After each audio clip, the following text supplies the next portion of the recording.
Il était une fois dans une grande ville éventrée par une ruisselante rivière puante, Ruth, une horrible veuve qui élevait seule sa fille, Rosita. Son mari, inventeur de la première trottinette atomique autonome, avait, suite à une mauvaise manipulation, brutalement disparu avec 5 villages, 2 patinoires y installées, laissant Ruth sans un sou. Mais tout cela n'était qu'un mauvais souvenir, car maintenant que la petite était de bonne présentation pour être épousaillée, elle choisit un homme de bonne situation pour l'engrosser, Caldon de la blanchisserie.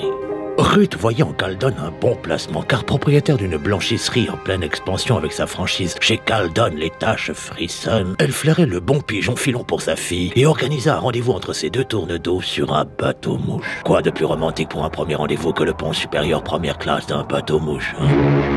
Mais alors que la corne de Burn retentit, Rosita commença à avoir les boules, car malgré le rire gênant de Caldon qui résonnait sur tout le bateau, celui-ci était également raciste, homophobe et intolérant au gluten. 3 spécificités qui poussaient Rosita dans un choix difficile. Soit se jeter dans les hélices du bateau en prenant soin de calibrer son angle de chute pour bien étaler ses tripes au visage de sa mère, ou de continuer à gratter avec son ongle l'accoudoir de son fauteuil en plastique qu'elle avait déjà bien entamé. Elle choisit la deuxième option. Et alors qu'elle venait de terminer sa coupe de champomis, son esprit pompéteux se mit à divaguer. Et s'approchant des hélices pour s'assurer qu'elle avait fait le bon choix, aperçut à travers la trappe qui menait au pont inférieur touriste passe réductour Jaco, un bel intermittent du spectacle qui jouait de la flûte à d'horribles touristes en leur distribuant des cookies.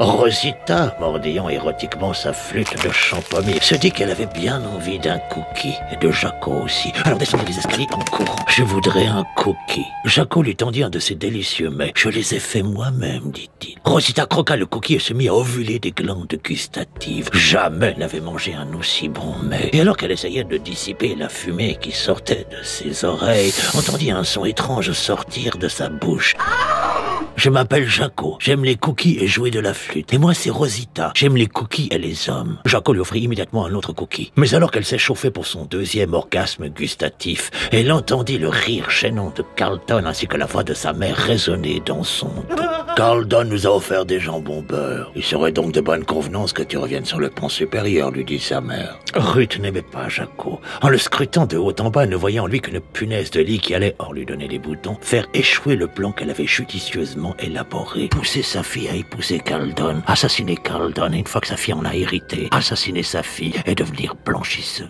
Elle proposa donc à Jaco de les rejoindre sur le pont supérieur première classe pour éventuellement, pourquoi pas, jouer à Colin Maillard près des hélices du bateau. Mais Rosita attrapa Jaco par la manche et cria « Fuck my mother » et traîna le pauvre garçon comme un sac de course à travers le pont touriste passe réductour. Ruth, effondrée par cette vulgarité, remonta sur le pont supérieur suivi par Carlton. Et alors qu'elle venait d'avaler le jambon beurre gratos et qu'elle s'entêtait dans une succession de grimaces afin de lui faire comprendre qu'un deuxième lui remonterait vachement le moral, se rendit compte que la gentillesse de ce garçon ne la laissait pas indifférente. En effet, pourquoi passer par une intermédiaire? Il suffisait qu'elle épouse elle-même Carlton en hérite et n'aurait plus qu'à assassiner sa fille quelque temps plus tard juste pour le plaisir. C'est alors qu'elle détacha ses cheveux comme un poulpe en Ruth et s'approcha de Carlton qui croquait un cornichon la regardant les yeux exorbités. Elle lui dit « Je vous aime, Carlton ». Mais celui-ci, surpris par cet aveu, s'étrangla et recracha son cornichon qui atterrit dans l'œil de Ruth.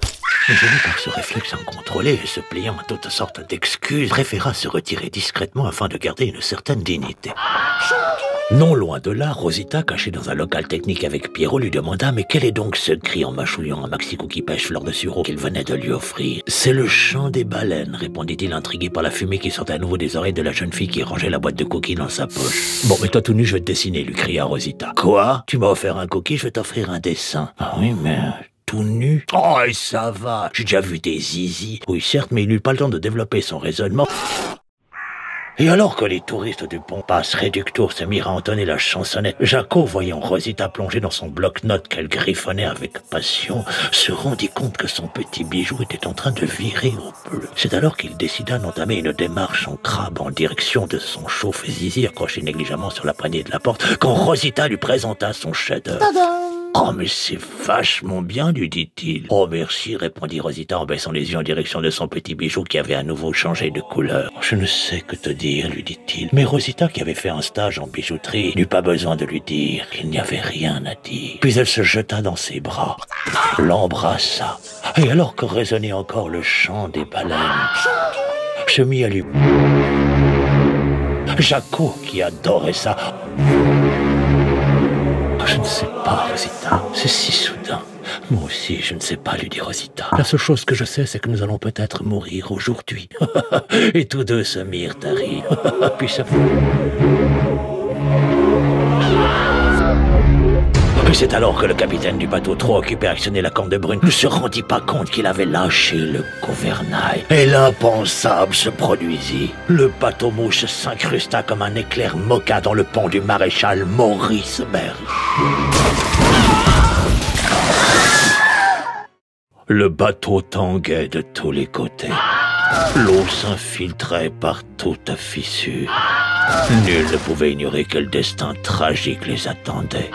« Mais nous coulons, capitaine. »« Oui, et nous allons tous mourir, dit-il avant de se jeter dans les hélices du bateau. » La panique envahit les voyageurs. « Il faut sauver les premières classes !» cria un matelot. « Les femmes et les comédiens d'abord !» cria un autre. Puis les voyageurs se mirent à courir dans tous les sens. Pendant ce temps, Jacko, ébranlé par la collision, se tenait allongé inanimé sur le plancher humide. Rosita, incrustée dans une porte, réussit à s'en échapper. Elle, voyant l'eau monter, se précipita sur Jacko. « Lève-toi, mon amour, le bateau coule. » Mais Jacko, reprenant à peine connaissance, lui dit « Non, non, mais ça va aller. »« Lève-toi, Jacko. »« Non, non, mais ça va. »« Mais tu vas te noyer. » Bon, c'est pas grave. Mais pourquoi, Jacko? Eh bien, parce que j'ai les... coincés dans le plancher. Quoi? Et non, j'ai les... qui sont coincés dans le plancher. Mais non. Quelle horreur, cria-t-elle. Ne bouge pas, Jacko. Je vais aller chercher du secours. Aidez-moi, aidez-moi. Mon ami a les... coincé dans le plancher. Mais la rumeur s'interromput quand une hélice traversa le pont touriste passe réducteur, transformant les jacasseurs en lamelles sanglantes façon kebab pas cuit. Jacko, horrifié, détourna son regard en direction du hublot et apercevant à travers la vitre Ruth qui regagnait la rive en équilibre sur le corps inanimé de Carlton à qui elle avait arraché un bras pour se faire une rame de paddle, comprit qu'il allait crever seul sur ce plancher comme un chien eunuque. Mais devant lui surgit Rosita, recouverte de morceaux de voyageurs touristes passe réducto et tenant entre ses mains une hache. « Je vais te sortir de là, Jacko, et tu me feras plein de bébés. » Avec une hache, mais il n'eut pas le temps de développer son raisonnement qu'une autre hélice traversa la pièce, incrustant Jacko à tout jamais dans le plancher de ce bateau qui se mit à s'enfoncer dans les abîmes.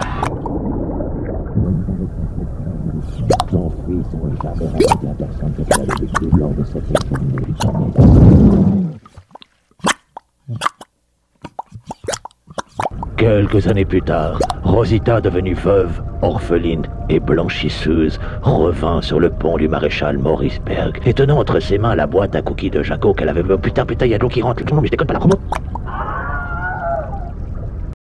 Et donc Rosita, seule sur ce grand pont, monta sur la barrière et s'apprêtant à jeter la boîte de cookies en criant « Pour toujours, mon amour !» glissa, chuta et s'incrusta dans un bateau-mouche qui passait sous le pont à ce moment-là.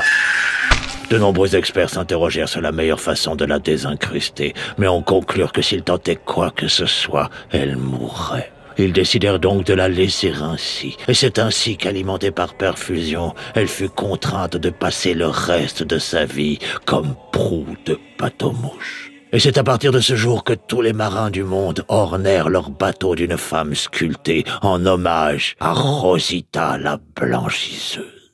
Ainsi se termine ce conte. Bonne nuit, tête de nœud.